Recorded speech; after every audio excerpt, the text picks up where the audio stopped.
Herkese merhaba, ben Adem Şimşek. Bugünkü incelememizde siber dünyanın en ikonik, en tartışmalı ve kesinlikle en büyüleyici isimlerden birinin inanılmaz hikayesini masaya yatırıyoruz. Kevin Mitnick. Bir düşünün, bir zamanlar sadece adının fısıldanması bile devasa kurumlarda panik yaratmaya yetiyordu. Dijital çağın o ilk karmaşık günlerinden günümüzün modern siber güvenlik dünyasına uzanan bu eşsiz serüvende aslında sadece bilgisayar kodlarının değil, insan zihninin de nasıl hacklenebildiğini göreceğiz. Hazırsanız bu inanılmaz hayata ve dünyanın en ünlü bilgisayar korsanının kurtuluş hikayesine yakından bakalım. Peki, her şey nasıl başladı? Aslında işin en çarpıcı kısmı da bu. Kendinize şu soruyu bir sorun. Sadece bedava otobüs yolculuğu yapmak isteyen 12 yaşındaki meraklı bir çocuk nasıl oldu da FBI tarihinin en çok aranan siber kaçağına dönüştü? İşte Mitnick'in hayatının tam kalbinde yatan paradoks bu. Ortada silahlı bir soygun veya fiziksel bir şiddet yoktu. Sadece tükenmek bilmeyen bir merak, sistemlerin perde arkasında nasıl işlediğini anlama arzusu ve o sınırları sonuna kadar zorlama tutkusu vardı. Bu çocukça hevesin küresel çapta bir kedi-fare oyununa evrilmesi gerçekten de akıl almaz bir durum. Hikayemiz 70'lerin Los Angeles'ında başlıyor. O zamanlar genç Kevin'ın en büyük silahı gelişmiş bir yazılım veya donanım değildi. Hayır, en büyük silahı kendi sesiydi. Ve bu durum onu bugün siber güvenlikte sosyal mühendislik dediğimiz kavramın tam merkezine itti. Yani insan psikolojisini manipüle ederek gizli verileri, şifreleri veya erişim haklarını ele geçirme sanatı.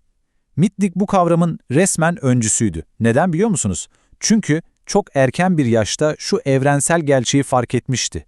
Bir sistemin etrafına ne kadar devasa güvenlik duvarları örerseniz örün, o sistemin en zayıf halkası her zaman ama her zaman insan doğasıdır. Bunun ne kadar masumane başladığına bir bakın.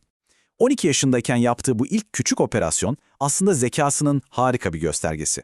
Olay şu, okul projesi bahanesiyle son derece nazik bir şekilde otobüs şoförüne bilet zımbasını nereden alabileceğini soruyor. Gidip aynısından alıyor. Sonra otobüs garajının yanındaki çöplükte gezinip kullanılmamış boş transfer biletlerini buluyor. Zımba ve boş biletler birleşince ne oluyor dersiniz? Los Angeles genelinde sınırsız ve tamamen ücretsiz seyahat. Sistemin devasa bir açığını bulmuştu ve işin ilginci, bu açık tamamen insanların ona olan güvenine dayanıyordu. Lise yıllarına geldiğimizde ise işin içine amatör telsizcilik giriyor. Telsiz frekanslarını kullanarak yaptığı bu ufak tefek şakalar, teknik bilgisini pratik bir mizahla nasıl birleştirdiğini çok net gösteriyor. Düşünün, McDonald's'ın arabaya servis frekansına sızıp sipariş veren aç müşterilerle dalga geçiyor. Arabasındaki insana siz 100. müşterimizsiniz, bugün siparişiniz bizden diyerek ortalığı fena halde karıştırıyor. Bu onun yeteneklerini sadece eğlenmek isteyen zeki bir gencin bakış açısıyla kullandığı o ilk saf dönemlerin ta kendisi. İşte o lise çağındaki masumane telsiz şakaları, Kevin dijital ağlara geçiş yaptıkça çok daha büyük, devasa kurumsal sızmalara dönüştü. Ekranda hedeflerine ve onlardan tam olarak ne aldığına bir bakın. Digital Equipment Corporation'ın o meşhur The Ark sistemine sızıp koskoca işletim sistemi yazılımını ele geçirmesi mi dersiniz? Pasifik Bey'i arayıp telefonda kendini sahte bir teknisyen olarak tanıtıp ağın idari erişimini saniyeler içinde alması mı? Hatta Motorola çalışanlarından birini kandırıp şirketin en yeni hücresel kaynak kodunu kendisine bayağı bildiğimiz postayla göndertmesi. Bu kurumsal devler aslında bir teknoloji harikasından ziyade kendi çalışanlarının saf güveni yüzünden hacklenmişti.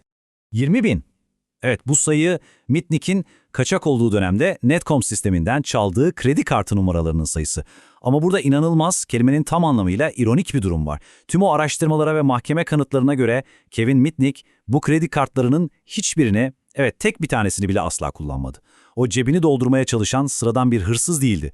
O bu verileri tıpkı bir avcının duvarına astığı ganimetler gibi tamamen entelektüel birer ödül olarak topluyordu. Sisteme sızabildiğini kanıtlamak onun için dünyadaki en büyük ödüldü.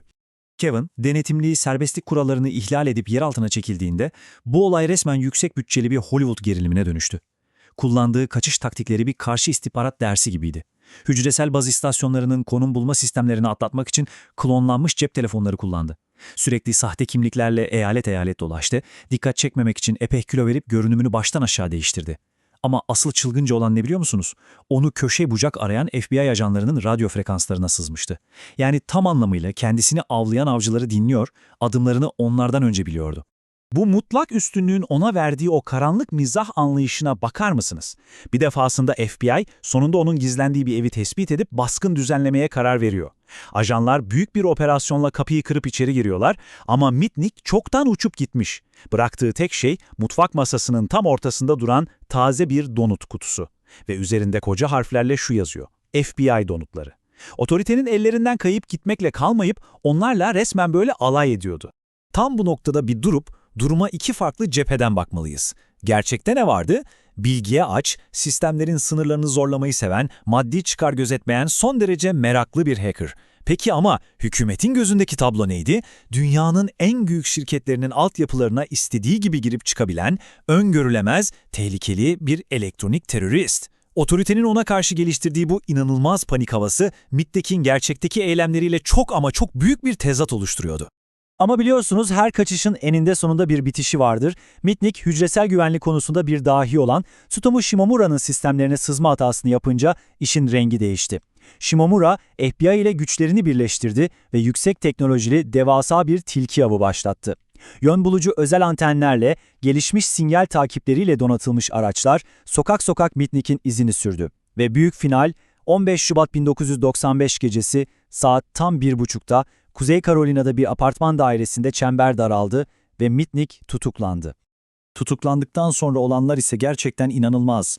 Kolluk kuvvetlerinin hakimi Mitnick'in ne kadar tehlikeli olduğuna ikna etmek için tam olarak ne dediğini biliyor musunuz?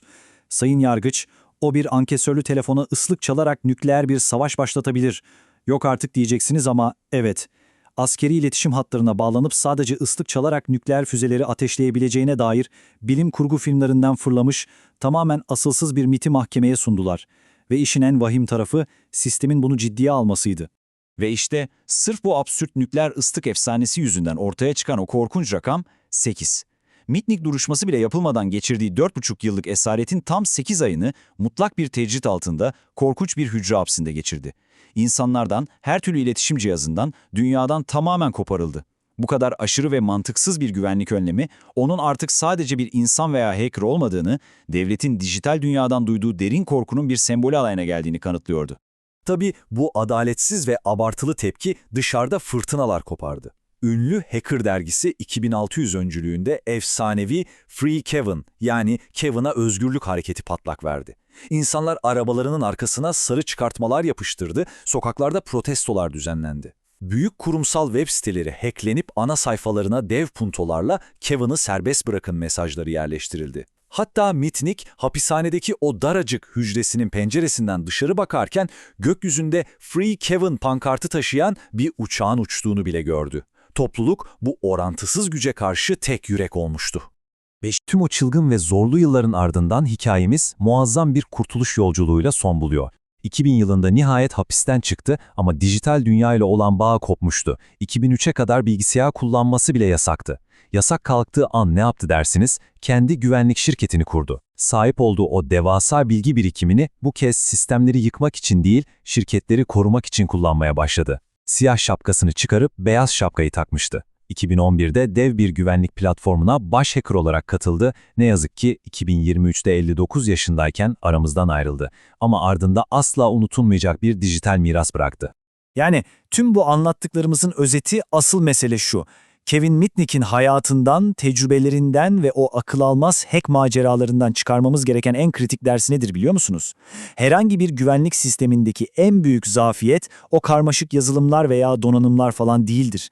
İnsan doğasıdır. Siz istediğiniz kadar aşılmaz şifreleme yöntemleri kullanın, dünyanın en pahalı güvenlik duvarlarını inşa edin, içerideki bir çalışan, sahte bir aciliyet hissine kapılıp veya bir otorite figürüne inanıp o şifreyi kendi elleriyle verdiğinde tüm o milyon dolarlık teknoloji bir anda çöp olur. Bugünkü incelememizin sonuna gelirken aklınızda kalmasını istediğim çok ama çok çarpıcı bir soru var. Teknoloji her geçen gün akıl almaz bir hızla ilerliyor. Yazılımlarımız, algoritmalarımız sürekli daha akıllı hale geliyor. Peki ya insan doğası? İnsan doğası o ilk günkü kadar saf, ikna edilmeye ve manipüle edilmeye hala çok açık. İşte tam da bu yüzden. İnsan doğası değişmediğine göre bizim o çok güvendiğimiz kişisel verilerimiz, şirketlerimiz ve hayati sistemlerimiz şu an gerçekten ne kadar güvende? Bu büyüleyici hikayede bana eşlik ettiğiniz için çok teşekkür ederim. Bir sonraki incelememizde görüşmek üzere.